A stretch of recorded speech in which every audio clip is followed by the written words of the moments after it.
ओम नमो भगवते वासुदेवाय। न सतो विद्यते भावो न भावो विद्यते सत उभयरपि दृष्टंतो स्तनयंतो सतो दर्शबी। अर्थ असत अस्थायी जगतर कहीं मूल सत्ता नहीं एवं सत जे सच्चिदानंद आत्मा ताहार नाश नहीं। यही दुईर सर्वांतक तत्व को तत्वदर्शी मान देखि थांती।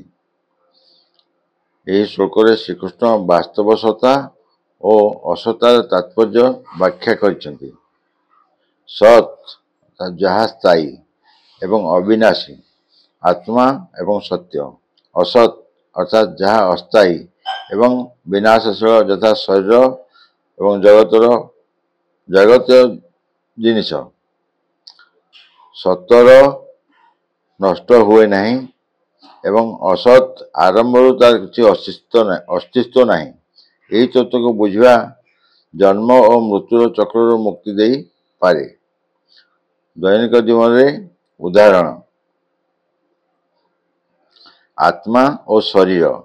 आमर शरीर अस्थायी अटे जदिओ यह विनाश हो पारे, किंतु आत्मा नित्य और अविनाशी।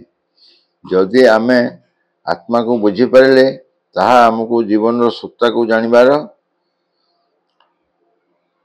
अवसर दे थाए।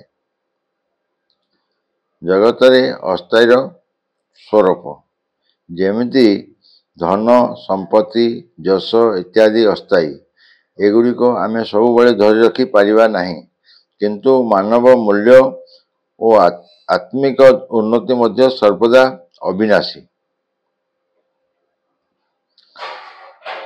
ध्रुव सत्य और